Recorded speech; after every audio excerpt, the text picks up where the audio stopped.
앞에 서론에 이어 1장은 하나님에 대한 지식입니다. 전체 목차를 소개하겠습니다. 바빙크가 쓴 원고에는 목차 세부 주제는 나오지 않지만은 이해를 쉽게 하기 위해서 임의적으로 세부 목차를 제시했습니다. 첫 번째는 인간은 이 세상 삶으로 만족할 수 없고 하나님 안에서만 안식을 찾을 수 있음을 보여줍니다. 그래서 자연스럽게 이어지는 것은 하나님 안에서 안식을 찾아야 되기 때문에 하나님이 누구신지를 알아야만 합니다. 그것이 두 번째 장 내용으로 하나님을 아는 것, 하나님에 대한 지식이 자연과 역사, 인간의 양심에 하나님이 일반적으로 모든 사람에게 계시하지만 그것은 작고 부족해서 구원에 이르거나 평안을 가질 수가 없습니다. 성경이 요한복음 17장 3절에서 말씀하는 영생은 유일하신 참 하나님과 그의 보내신 자를 아는 것, 이 그리스도 안에 있는 하나님에 대한 지식, 이것이 어떤 특징을 갖느냐 하는 것을 지금 2장에서 두 번째 주제로 말하고 있습니다. 바로 이 그리스도 안에 영생에 이르는 하나님에 대한 지식이 어디서 왔는지 기원, 그 내용이 뭔지 대상, 그 자체의 특징이 뭔지 본질, 그리고 그 결과가 어떤 영향을 미치는지 열매에 대해서 잘 설명해 주고 있습니다. 그리고 이 그리스도 안에 있는 하나님에 대한 지식을 믿음을 가진 사람이 다루는 것이 신학이다 하는 것에 세 번째 주제를 다루면서 신학이 그러면서도 고유의 학문적 타당성이 있음을 말하고 있습니다. 이어서 바빙크 당시 신학의 세부 분야들을 말하고 그 중에 교의학, 조직신학, 곧 신학의 교리를 다루는 이 학문과 하나님에 대한 지식을 어떻게 거기서 수용되고 펼쳐지는지를 보여주고 있습니다. 그리고 하나님에 대한 지식을 통해서 그 목적, 신학의 목적이면서 동시에 하나님에 대한 지식의 목적을 통해서 본 인생의 최고의 목적, 이것을 제시해 주고 있습니다. 그리고 이어지는 어, 이제 각 2장부터 시작해서 마지막 장까지 결국 하나님에 대한 지식과 연관해서 어떻게 관련된 교리가 펼쳐지는지 전체적인 소개를 해주고 있습니다. 곧바로 바빙크의 글을 읽어보도록 하겠습니다. 1. 인간은 이 세상 삶으로 만족할 수 없고 하나님 안에서만 안식을 찾을 수 있다. 인간의 최고선은 하나님이며 오직 하나님만이 최고선입니다. 태초에 하나님의 형상과 모양대로 창조된 인간은 자신의 신적인 기원과 하나님과의 관계를 결코 완전히 지우거나 파괴할 수 없습니다.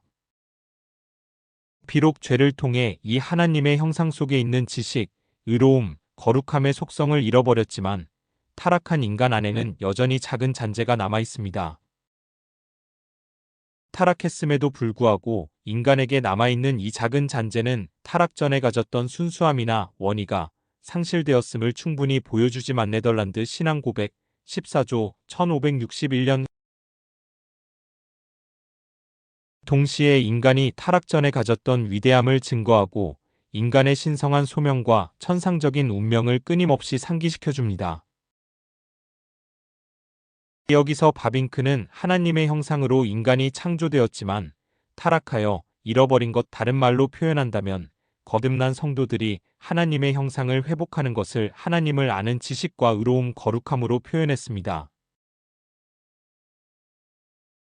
이는 에베소서 4장 24절 오직 하나님의 형상을 따라 의와 진리의 거룩함을 입으라와 골로새서 3장 10절 새 사람을 입었으니 이는 자기를 창조하신 이의 형상을 따라 지식에까지 새롭게 하심을 입은 자니라와 같은 말씀에 근거합니다.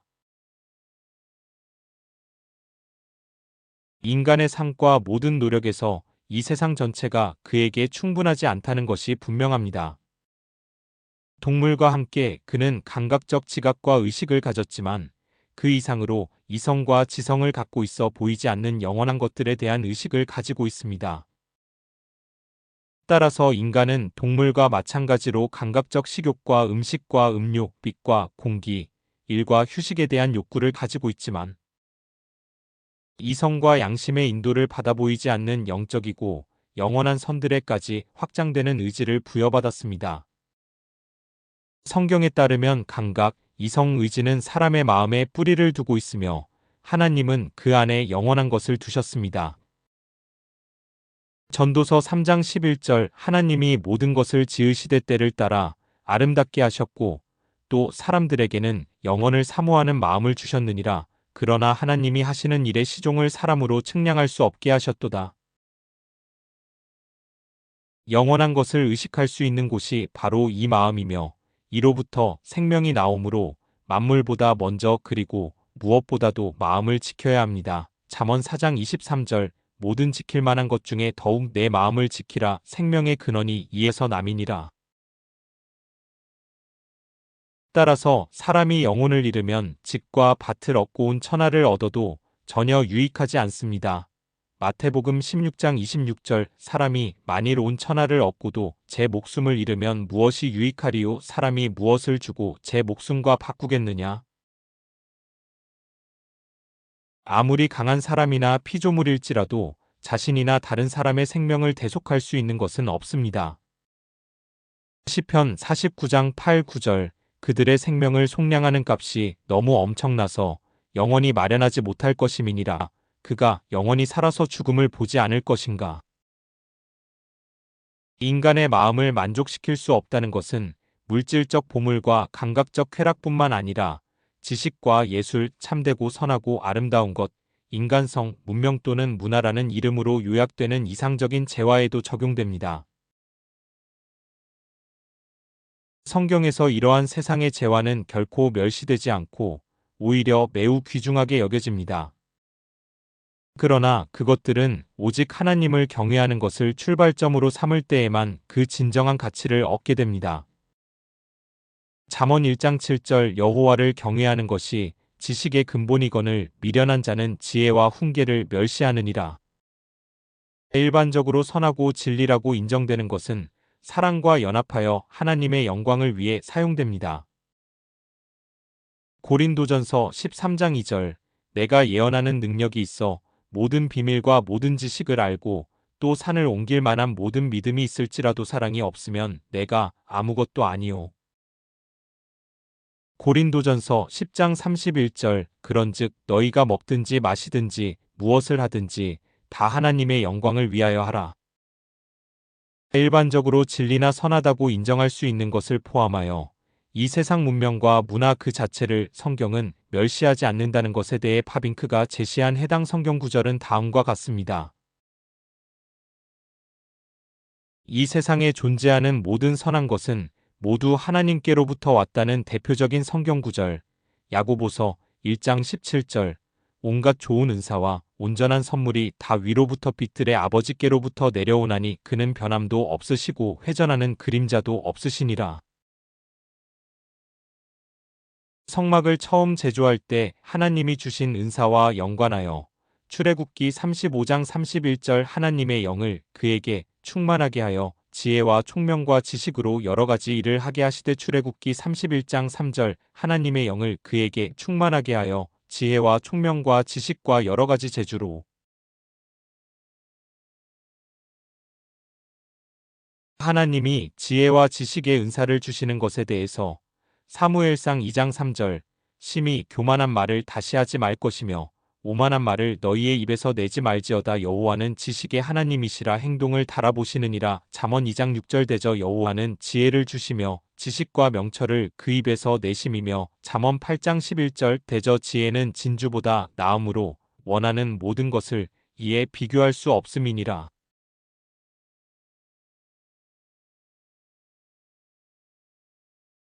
따라서 인간의 마음은 하나님을 위해 창조되었고 하나님 안에서 안식을 찾을 때까지 참된 안식을 찾지 못한다는 어거스틴의 말은 여전히 유효합니다. 바빙크가 인용한 네덜란드 신앙 고백 14조 인간의 타락에 대한 내용은 다음과 같습니다. 우리는 하나님께서 사람을 흙으로부터 창조하시고 그를 자신의 형상과 모양대로 만드셨으며 선하고 의롭고 거룩하게 창조하셨음을 믿습니다. 사람은 하나님의 뜻과 완전히 조화를 이루는 상태에 있었습니다. 그러나 사람은 이 영예로운 상태에서 자신이 누구인지, 그리고 자신의 탁월함이 얼마나 큰지를 이해하거나 인정하지 못했습니다. 스스로의 의지로 죄에 굴복하여 자신과 모든 후손에게 죽음을 가져왔습니다. 하나님의 형상으로 창조되었다는 창세기 말씀에서 하나님의 형상이 무엇인지, 그리고 타락 이후에 하나님의 형상이 어떻게 변했는지에 대해서는 9장 인간의 기원 본질 운명에서 다루어집니다. 이 영생에 이르는 그리스도 안에 있는 하나님에 대한 지식의 특성. 하나님 안에서 마음의 안식을 찾으려면 당연히 하나님에 대한 지식이 필요합니다. 알려지지 않은 것은 사랑받지 못하기 때문입니다. 오늘날에는 하나님에 대한 인식 가능성을 전적으로 부정하는 사람들이 많지만 성경은 하나님께서 자신을 계시하셨기 때문에 적어도 어느 정도는 인간이 하나님을 알 수 있다는 생각을 공유하고 있습니다. 2장 일반 계시 참조. 그리고 성경에 따르면 하나님은 그분이 창조하신 자연의 피조물들 안에서 자신을 드러내셨을 뿐 아니라 무엇보다도 선지자와 사도들의 증언에 따라 다음과 같은 그리스도의 인격 안에서 자신을 드러내셨습니다. 자연과 역사, 인간의식 속에 하나님이 자신을 드러내신 것에 대해서 로마서 1장 19, 20절 이는 하나님을 알만한 것이 그들 속에 보임이라 하나님께서 이를 그들에게 보이셨느니라 창세로부터 그의 보이지 아니하는 것들 곧 그의 영원하신 능력과 신성이 그가 만드신 만물에 분명히 보여 알려졌나니 그러므로 그들이 핑계하지 못할지니라. 그리스도의 인격 안에서 하나님이 자신의 드러내신 성경 구절은 다음과 같습니다.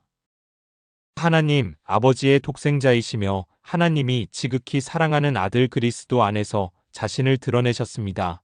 마태복음 3장 17절 하늘로부터 소리가 있어 말씀하시되 이는 내 사랑하는 아들이요 내 기뻐하는 자라 하시니라. 요한복음 1장 14절 말씀이 육신이 되어 우리 가운데 거하심에 우리가 그의 영광을 보니 아버지의 독생자의 영광이요 은혜와 진리가 충만하더라. 히브리서 1장 3절 이는 하나님의 영광의 광채시요 그 본체의 형상이시라 그의 능력의 말씀으로 만물을 붙드시며 죄를 정결하게 하는 일을 하시고 높은 곳에 계신 지극히 크신 이의 우편에 앉으셨느니라. 하나님께로부터 보냄을 받은 지극히 존귀한 자 그리스도 안에서 자신을 드러내셨습니다. 요한복음 3장 16절 하나님이 세상을 이처럼 사랑하사 독생자를 주셨으니 이는 그를 믿는 자마다 멸망하지 않고 영생을 얻게 하려 하심이라.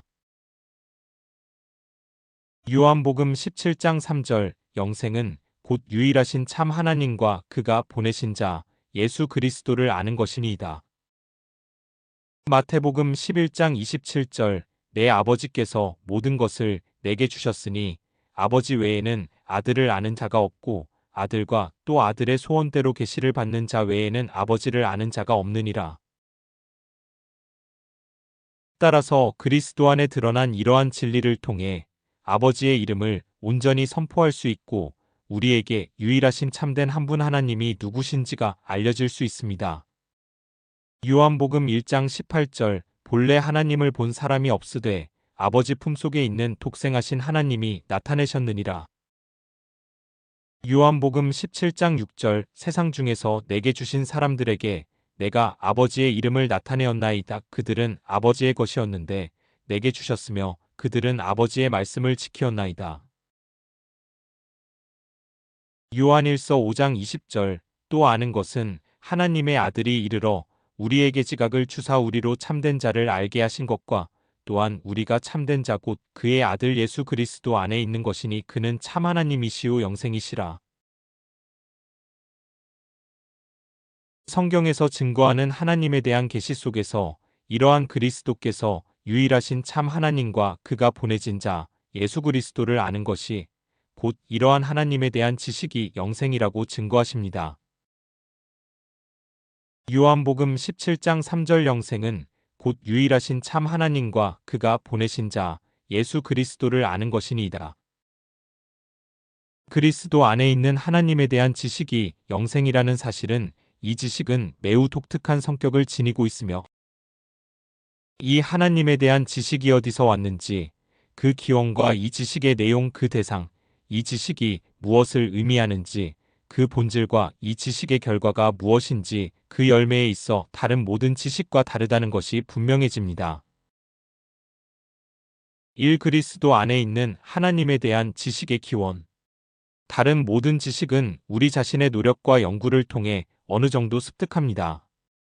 그러나 유일하고 참되신 하나님에 대한 지식은 자녀인 우리에게 그리스도께서 주셔야 합니다. 그분을 떠나서는 그 어떤 학문과 학교에서도 어떤 유명한 현자들로부터도 이러한 하나님에 대한 지식을 찾을 수 없습니다. 반면에 그리스도께서는 아버지를 아시고 우리에게 그분을 계시하셨습니다. 마태복음 11장 27절 내 아버지께서 모든 것을 내게 주셨으니 아버지 외에는 아들을 아는 자가 없고 아들과 또 아들이 소원대로 계시를 받는 자 외에는 아버지를 아는 자가 없느니라. 이 그리스도 안에 있는 하나님에 대한 지식의 대상, 자연과 역사 그리고 온 세상에 대한 지식은 특히 지난 세기에 여전히 매우 광범위하게 증가하였지만 이러한 모든 지식은 유한한 것에 국한되고 무한한 것을 찾지 못합니다. 창조된 자연과 같은 피조물 속에서 실제로 하나님의 영원한 능력과 신성이 분명히 드러나지만 그로부터 얻은 하나님에 대한 지식은 죄인이 되어 구원을 필요로 하는 인간에게는 작고 부족합니다. 복음을 들어보지 못한 사람을 포함하여 모든 사람은 하나님을 몰랐다고 부인할 수 없습니다. 로마서 1장 20에서 23절 창세로부터 그의 보이지 아니하는 것들 곧 그의 영원하신 능력과 신성이 그가 만드신 만물에 분명히 보여 알려졌나니 그러므로 그들이 핑계하지 못할지니라.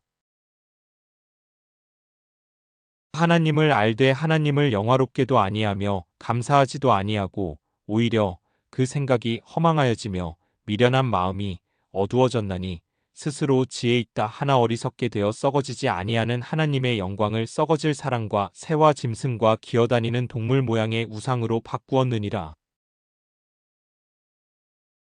자연과 역사 속에 드러난 하나님에 대한 지식이 사람들의 양심에 새겨진 율법을 자극하고 선행을 추구한다고 해도 이를 통해 구원에 이룰 수 없습니다. 로마서 3장 19절 우리가 알거니와 물은 율법이 말하는 바는 율법 아래에 있는 자들에게 말하는 것이니 이는 모든 입을 막고 온 세상으로 하나님의 심판 아래에 있게 하려 함이라. 로마서 3장 20절 그러므로 율법의 행위로 그의 앞에 의롭다 하심을 얻을 육체가 없나니 율법으로는 죄를 깨달음이니라. 그러나 그리스도 안에서 우리는 아버지 그분 자신을 바라봅니다. 요한복음 14장 9절 예수께서 이르시되 빌립아 내가 이렇게 오래 너희와 함께 있으되 내가 나를 알지 못하느냐 나를 본 자는 아버지를 보았거늘 어찌하여 아버지를 보이라 하느냐. 우리는 그리스도 안에서 하나님의 모든 은혜와 진리의 충만함을 바라봅니다. 요한복음 1장 17절 율법은 모세로 말미암아 주어진 것이요 은혜와 진리는 예수 그리스도로 말미암아 온 것이라. 그래서 우리는 겸손한 가운데 자랑할 수 있습니다.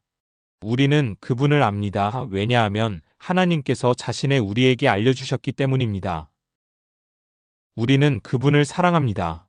왜냐하면 하나님께서 먼저 우리를 사랑하셨기 때문입니다. 요한일서 4장 19절 우리가 사랑함은 그가 먼저 우리를 사랑하셨음이라. 3. 그리스도 안에 있는 하나님에 대한 지식에 구별되는 본질. 그리스도 안에 있는 하나님에 대한 지식은 그 기원과 대상이 앞에 언급한 바와 같이 특별한 것처럼 그로부터 이 지식이 무엇인지 그 본질이 드러납니다. 예수께서 앞부분에 인용된 말씀에서 예수께서 하나님에 대한 지식을 말씀하실 때 네덜란드어 지식에 대한 단어 중에서 일반적으로 아는 지식, 베이턴 WETEN이라고 말씀하지 않으셨고 경험적으로 아는 지식 깨넨 KENNEN이라고 말씀하셨습니다. 이 둘 사이에는 큰 차이가 있습니다. 어떤 생물, 식물이나 동물이나 인간, 국가나 사람들에 대해 책을 통해 많은 것을 아는 베이턴이라는 지식과 자신이 보고 경험하여 아는 깨넨이란 지식은 전혀 다릅니다. 베이턴이라는 지식은 다른 사람이 사람이나 사물에 대해서 한 설명과 관련이 있습니다. 반면에 깨넨이란 지식은 그 사람이나 사물 자체와 관련이 있습니다.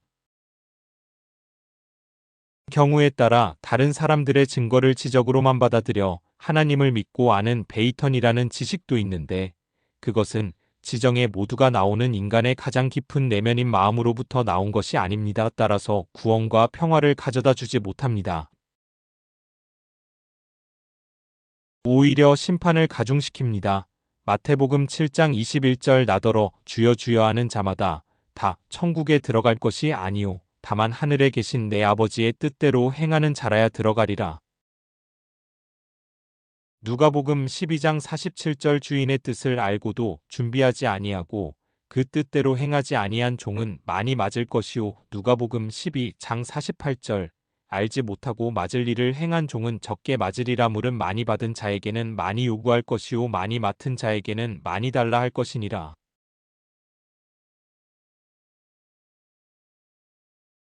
고린도전서 13장 1에서 3절 내가 사람의 방언과 천사의 말을 할지라도 사랑이 없으면 소리 나는 구리와 울리는 꽹과리가 되고 내가 예언하는 능력이 있어 모든 비밀과 모든 지식을 알고 또 산을 옮길 만한 모든 믿음이 있을지라도 사랑이 없으면 내가 아무것도 아니오. 내가 내게 있는 모든 것으로 구제하고 또 내 몸을 불사르게 내줄지라도 사랑이 없으면 내게 아무 유익이 없느니라.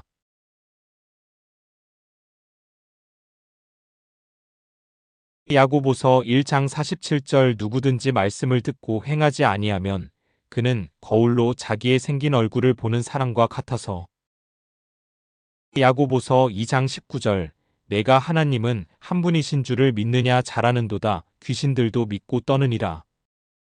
그러나 그리스도께서 말씀하시는 하나님에 대한 지식은 깨넨이란 지식을 의미하는데 그것은 하나님의 존재와 그의 덕성, 그의 공의와 은혜에 대한 개인적인 조우와 경험에 근거하며 따라서 오직 그의 자녀들의 소유입니다.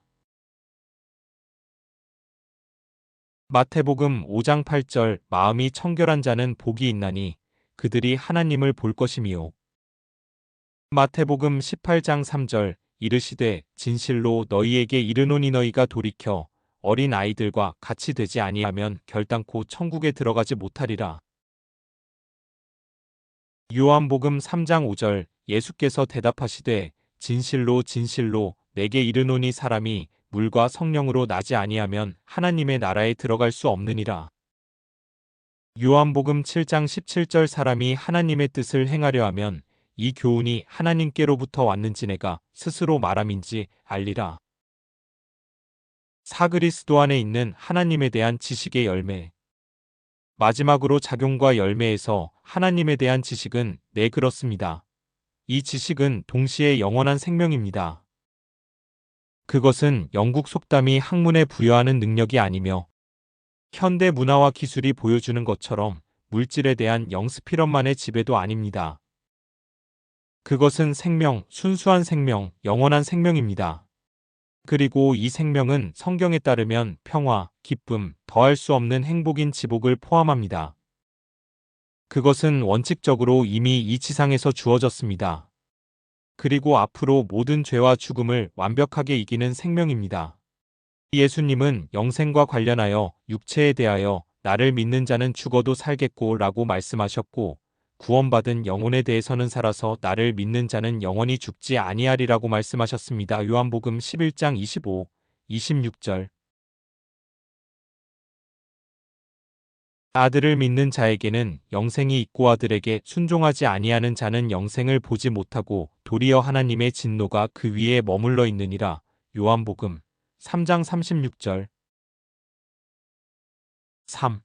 믿음으로 하나님에 대한 지식의 계시를 다루는 학문인 신학. 이러한 그리스도 안에 있는 하나님의 지식에 대한 성경의 가르침에 따라 그 학문의 성격은 기독교 교회에서 결정되었고 곧 신학이라는 이름을 얻었으며 오늘날까지 그 이름을 유지하고 있습니다. 그것은 성령의 인도 아래 계시를 통해 하나님의 지식을 도출하고 구상하고 설명하는 학문으로 여겨졌습니다. 그리고 신학자, 곧 진정한 의미에서 하나님으로부터 배우는 신학자의 임무는 하나님으로부터 나온 것을 말하고 하나님에 대해 말하고 그 목적과 방향은 하나님의 이름을 영화롭게 하는 데 있습니다. 1. 바빙크 당시 신학의 세부 분야들. 다른 모든 학문과 마찬가지로 신학도 수세기에 걸쳐 확장되어 분과화가 필요할 정도로 발전했습니다. 일반적으로 신학에서는 4가지 주제 그룹으로 구분됩니다. 첫 번째 그룹은 성경책, 곧 사본의 기원, 수집, 본문, 해석에 관한 연구를 담당합니다. 두 번째 그룹은 교회에 집중하여 그 역사와 현재 상태를 조사합니다.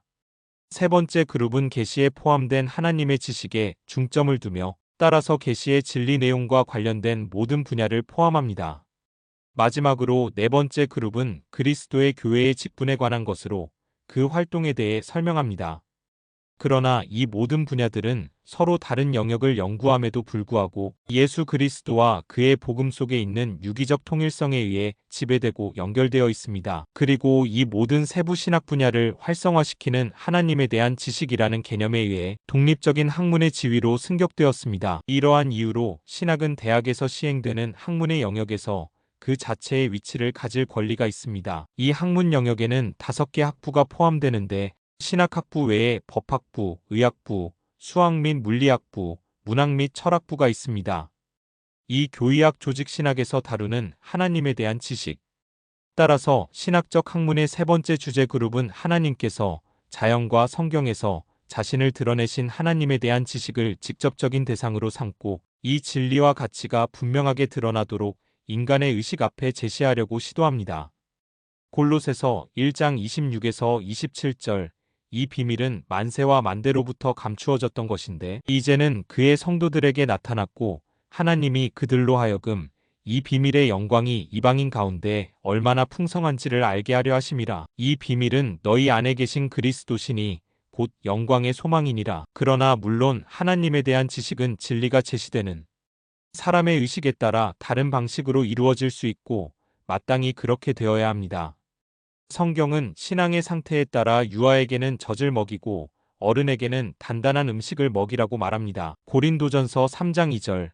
내가 너희를 젖으로 먹이고 밥으로 아니하였노니 이는 너희가 감당하지 못하였음이거니와 지금도 못하리라. 히브리서 5장 12에서 14절. 때가 오래되었으므로 너희가 마땅히 선생이 되었을 터인데 너희가 다시 하나님의 말씀의 초보에 대하여 누구에게서 가르침을 받아야 할 처지이니 단단한 음식은 못 먹고 젖이나 먹어야 할 자가 되었도다. 이는 젖을 먹는 자마다 어린아이니 의의 말씀을 경험하지 못한 자요. 단단한 음식은 장성한 자의 것이니 그들은 지각을 사용함으로 연단을 받아 선악을 분별하는 자들이니라. 베드로전서 2장 2절. 갓난 아기들 같이 순전하고 신령한 젖을 사모하라. 이는 그로 말미암아 너희로 구원에 이르도록 자라게 하려 함이라. 또한 그리스도 안에서 어린이와 청년과 아버지를 구별하고 요한일서 2장 12에서 14절. 교회 모임에서 믿는 자와 믿지 않는 자를 구별합니다. 고린도전서 14장 23, 24절. 바울은 유대인들에게는 유대인 같이 되고 헬라인들에게는 헬라인들과 같이 되었던 자신에 대해서 이렇게 말합니다. 유대인들에게 내가 유대인과 같이 된 것은 유대인들을 얻고자 함이요. 율법 아래에 있는 자들에게는 내가 율법 아래에 있지 아니하나 율법 아래에 있는 자 같이 된 것은 율법 아래에 있는 자들을 얻고자 함이요. 율법 없는 자에게는 내가 하나님께는 율법 없는 자가 아니요. 도리어 그리스도의 율법 아래에 있는 자이나 율법 없는 자와 같이 된 것은 율법 없는 자들을 얻고자 함이라. 약한 자들에게 내가 약한 자와 같이 된 것은 약한 자들을 얻고자 함이요. 내가 여러 사람에게 여러 모습이 된 것은 아무쪼록 몇 사람이라도 구원하고자 함이라. 고린도전서 9장 20에서 22절. 하나님의 말씀은 교훈과 위로뿐만 아니라 책망, 훈계, 처벌 등 모든 종류의 목적에 적합합니다. 디모데후서 3장 16절. 모든 성경은 하나님의 감동으로 된 것으로 교훈과 책망과 바르게 함과 의로 교육하기에 유익하니. 디모데후서 4장 2절. 너는 말씀을 전파하라. 때를 얻든지 못 얻든지 항상 힘쓰라. 범사에 오래 참음과 가르침으로 경책하며 경계하며 권하라. 따라서 신앙의 진리는 신도들이 자신의 삶의 영역에서 작성된 신앙 고백과 같은 서면을 통해 또는 구두로 세상에 말할 수 있고, 목회자가 강단에서 성인들에게 설명하거나 교리 문답을 통해 신도들의 자녀들에게 가르칠 수 있습니다. 신학자가 학문적 요구에 따라 명확한 긍정적, 이론적 교리학으로 설명할 수 있고, 또는 신학적 논증적인 논박적, 변증적 교리학으로도 설명할 수 있습니다. 또한 중등학교나 예비학교의 제자들을 위한 간단한 매뉴얼이나 교과서로 교사가 편집할 수도 있습니다. 그러나 이 모든 경우에서 표현 방식은 매우 다를 수 있지만 진리는 항상 동일합니다. 이 점에서는 어린이와 어른, 단순한 사람과 배운 사람 사이에 차이가 없으며, 비록 그리스도의 은사의 분량대로 각자에게 은혜가 주어졌지만 모든 이들에게는 한 주, 한 믿음, 한 세례, 그리고 무엇보다 높으신 한 하나님 아버지 소유하고 있습니다. 에베소서 4장 5에서 7절, 주도 한 분이시오 믿음도 하나요. 세례도 하나요. 하나님도 한 분이시니 곧 만유의 아버지시라. 만유 위에 계시고 만유를 통일하시고 만유 가운데 계시도다. 우리 각 사람에게 그리스도의 선물의 분량대로 은혜를 주셨나니. 하나님에 대한 지식을 통해서 본 인생의 최고의 목적. 이러한 관점에서 칼빈은 인간 삶의 최고 목적은 무엇인가? 라는 질문과 함께 제네바 요리 문답을 시작했습니다. 그리고 그 대답은 명확하고 강력했습니다. 인간이 자신을 창조하신 하나님을 아는 것입니다. 마찬가지로 웨스트민스터 요리 문답도 인간의 가장 높은 최고 목적은 무엇인가? 라는 질문으로 가르침을 시작했습니다. 그리고 인간의 최고 목적은 하나님을 영화롭게 하고 그분을 영원토록 온전히 즐거워하는 것이라고 짧고 명료하게 대답했습니다. 그리고 그래서 언급했던 네덜란드 신조맨 위 제목은 이렇게 적혀 있습니다. 하나님에 대한 교리와 영혼의 영원한 구원에 대한 교리의 핵심을 담고 있는 참된 기독교 신앙 고백. 바빙크가 인용한 칼빈의 제네바 요리 문답은 1. 이문에 해당되고 그 내용은 다음과 같습니다. 1문 인간 삶의 최고 목적은 무엇입니까? 답 하나님을 아는 것입니다. 2문 왜 그렇게 말합니까? 답 하나님은 우리를 창조하시고 우리 안에서 영광을 받으시려고 우리를 이 세상에 두셨기 때문입니다. 그리고 하나님 자신으로부터 시작된 우리의 삶은 그분의 영광을 위해 바쳐져야 하는 것이 참으로 옳습니다. 4. 이어지는 하나님의 교리에 대한 소개. 이어지는 4장에서 우리는 먼저 하나님에 대한 우리의 지식이 어디에서 유래해야 하는지 설명하고, 이어서 하나님에 대한 지식 자체에 대해 설명하겠습니다. 하나님에 대한 지식이 어디서 유래했고 우리가 어떻게 알 수 있는지를 일반 계시와 특별 계시, 성경과 신앙 고백에 대한 설명으로 진행합니다. 이어서 하나님에 대한 지식 자체는 하나님께서 자신을 계시하신 대로, 즉 그분의 존재와 속성, 삼위일체적 존재로 다룰 것입니다. 그런 다음 우리는 하나님의 사역에 대해 논의하되, 일반적으로 다른 과학이나 자연, 역사 등에서와 같이 그 자체를 대상으로 논의하는 것이 아니라 하나님과의 관계에서 오직 하나님의 지식에 대한 계시를 대상으로만 하나님의 사역을 논의합니다. 이러한 사역은 창조와 섭리의 사역과 재창조와 구속의 사역이라는 두 가지 그룹으로 나뉩니다. 이러한 재창조와 구속의 역사는 그리스도의 인격에 객관적인 근거를 두고 있으며, 성령에 의해 교회가 하나님의 충만함으로 완전하게 채워질 때까지 주관적으로 이루어집니다. 결론적으로 하나님으로부터 존재하게 된 우리는 그분의 모든 사역을 통해 하나님께로 돌아갑니다.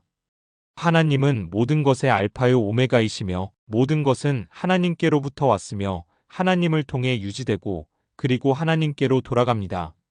로마서 11장 36절, 이는 만물이 주에게서 나오고 주로 말미암고 주에게로 돌아감이라. 그에게 영광이 세세에 있을지어다. 아멘. 요한계시록 1장 8절, 주 하나님이 이르시되 나는 알파와 오메가라. 이제도 있고 전에도 있었고 장차 올 자요 전능한 자라 하시더라.